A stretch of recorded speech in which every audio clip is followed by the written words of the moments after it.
NCP try করছে, সেই ট্রাইটাও আমার ধারণা জামাতি ইঙ্গিতে করছে যে আমরা বলতে পারবো না, তোমরা বলো, তোমরা তরুণ, তোমাদের কোনো দোষ নাই, তোমাদেরকে সবাই ওভারলুক তোমরা বিদ্রোহ করেছো, তোমাদের ন্যাশনাল ফোকাস আছে, তোমরা বলে স্পটলাইট আসবে। 26-এ এসে তারা কি আলাদা নাকি?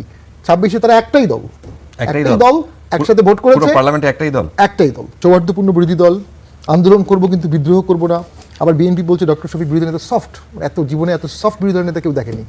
অর্থাৎ ওই যে ডোমেস্টিকেটেড গৃহপালিত বিরোধী দল যেটা আমাদেরকে বলা হতো, Jamaat is no difference of that. এর পিছনে কারণ আছে। 91 সালেও জামাত বিএনপির একটা সিক্রেট ডিলিংস হয়েছিল ভোটের সময়, এই কারণেই আওয়ামী লীগ হেরে যায়।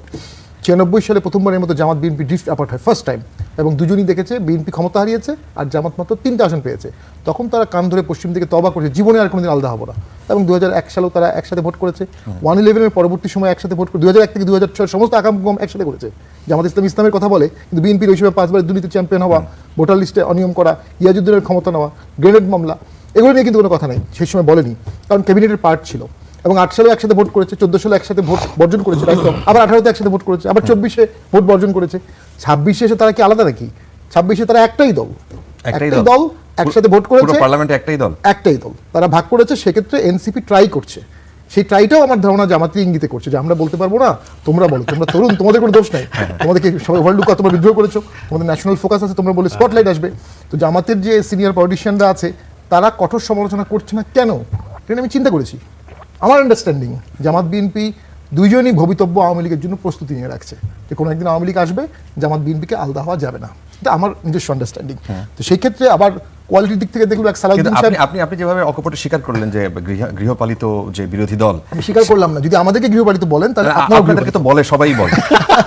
এখন আমাদেরকে যদি বলে তাহলে এটা কিন্তু অফিশিয়াল রেজোলিউশন পার্টি সাইডের জন্য কিন্তু বলছে আমাদের এই টক শো ধরেন, এটা তো ওই যে সংসদের মতো একদম লিপিবদ্ধ থাকে না, কিন্তু রেকর্ড থাকে, বেশিরভাগ লোক বলে। কারা বলে? আওয়ামী লীগ বলে, জাতীয় পার্টি বলে, তারা কি লোকের পালন করেছে, তারা বলবে কেন? জাসদ বলে, তারা কি দেশের মানুষ না, তারা কি দেশের দল না? কত পার্সেন্ট দল বলে? ওই যে বলেন আমরার মধ্যে আসলে কতজন আছেন? সব দল আছেন, নিবন্ধিত সব দল বলে। তো ওই যে আমরা শব্দটা উই, পার্লামেন্ট আমাদের সংবিধানের প্রথমে যে উই আসছে, এটা তো কঠিন ফিলোসফি, পপুলার সোভারেন্টি, 1000 বছরের ফিলোসফি, লক্ষ পাতার দর্শন। উই বলা কিন্তু এত সহজ না। যে জুলাই সনদ এত রক্তের বিনিময়ে অর্জিত হলো, জুলাই সনদ কিন্তু বাস্তবায়ন হলো না, কারণ ওই উইটা ছিল না কোনো একটা কারণে। উই রাখা যেত, উই রাখেনি, উই রাখলেই হতো। তো ওই যে আওয়ামী লীগের সময় যে নির্বাচন, ধরেন রাতের নির্বাচন বলে, আমি ডামি, সবশেষ যেটা 2024-এ ছিল সেটাকে বলতো আমি ডামি, মানে ডামি নির্বাচন। তো সেই রকমই একজন এই টকশোতে বসে একজন বলছিলেন যে এটা হচ্ছে আমরা আর মামুরা নির্বাচন। আপনিও কি সেই একই লাইন ব্যবহার করেছেন? না, আমি নির্বাচন করেছি, দেখেছি 14, 18, 24-এর তুলনায় অবশ্যই 26-এর ভোট মানের দিক থেকে উন্নত। তবে গ্রহণযোগ্য না, আমি গ্রহণযোগ্য বলবো না। কেন? ইনক্লুসিভ তো বলা যাবে না, সব দল তো অংশগ্রহণ করেনি। অবাধ তো বলবো না। জাতীয় পার্টি তো অংশগ্রহণ করেছে, কিন্তু আওয়ামী লীগ করেনি, জাসদ করেনি, অনেকেই করেনি, মানে করতে দেওয়া হয়নি। নাও, তবে গরমিলও তো আছে। আপনি গেজেট করলেন, করে আবার ভোট 10 লক্ষ যোগ করে আরেকটা গেজেট করলেন। একটা নির্বাচনে দুটো গেজেট করা মানে কি? পুরো সিস্টেমটা ভিতরে এলোমেলো ছিল, বোঝা যাচ্ছে। সো বাট আমি স্বীকার করবো সবার সামনেই 14, 18, 24-এর থেকে এটা ভালো ভোট, কোনো সন্দেহ নেই।